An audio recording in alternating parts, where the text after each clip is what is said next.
ئیدارەی کەرکووک ناوچەی پیشەسازی پێشکەوتوو دەکاتەوە و بڕیارە لە ماوەیەکی نزیکدا سەرجەم پیشەوەرانی ناوشاری کەرکووک و شوێنە جیاجیەکانی بگوازرێنەوە ئەو ناوچە پیشەسازیە. پیشەوەرانی کەرکووک کە لە ماوەی ڕابردوودا چەند جارێک ئاگدار کراونەتەوە دوکانەکانیان لە ناو شار چۆڵ بکەن و بیگوازنەوە ئەو ناوچە پیشەسازیە نوێیە، بەڵام ناڕەزاییان دەربڕی و ڕێگەیان نەدا دوکانەکانیان بگوازنەوە. ئێستا بەمەرجی جێبەجێکردنی داواکاریەکانیان ئامادەن بچنە ناوچەی پیشەسازی پێشکەوتووی کەرکووک. پێمان خۆشە، زۆرمان پێ خۆشە بچین بۆ سناعەت تازەیە لە ناو شارش دەرەچین. ئەم قەڵەباڵەخی ناو شار زۆر تێکەڵاوە لێرانە.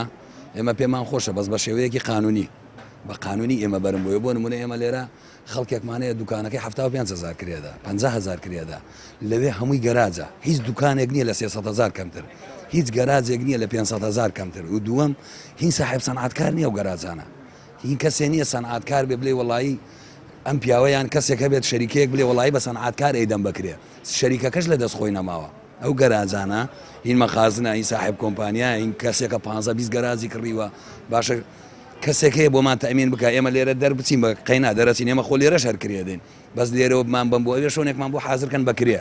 پێشترە هاتن بە شێوازێکی ترە هاتن کە هاتن شۆفڵیان لێدا و نازانم هەنێ مەشاکلیان دروستە کرد. ئێمە بە هیچ شێوازێک لەو بۆ ڕێگایە دەرناچین، بەس بەڵام وەکو ئەگەر بلی لە سناعەکە بگوازرێنەوە بۆ سناعی خارجی کەرکووک ئێمە ئامادەین. ئەوانەی کە گەراجیان هەیە، ئەوانەی کەوا بیانێ بەکرێ بیانگرن، هەمووی ئەڕوا، هەمووی لەگەڵ ئەوەیە دەرچێ، هەمووی لەگەڵ ئەوەیە لە ناو سناعە دەرچێت، چونکە لێرە دوکانەکانی بچووکە و کرێکانی زۆرە، ئەوێ تۆزێ باشترە حەسەب قسەکانی کە خۆیانی کەن کە ئەلێن وەرن گەراجتانە دەینێ بە 200,000 و بە 150,000 و بەو شێوازە. بەس بەڵام ملتەزم نین لەسەر قسەکانی خۆیان، ملتەزم نین. ئەزای چۆن یعنی قەناعەت کە هێشتا وا بزانم یەک فیتەرێک چۆتە ئەو سناعەیە هەتا ئێستا معلوماتمە بێ. ناوچەی پیشەسازی پێشکەوتوو دەکەوێتە سەر ڕێگای دەرەوەی کەرکووک لەیلان و با گوژمەی 150 ملیۆن دۆلار لەسەر 1000 دۆنم زەوی دروست کراوە. پڕۆژەکە لەلایەن کۆمپانیای نەوەکانی کەرکووکەوە جێبەجێ کراوە.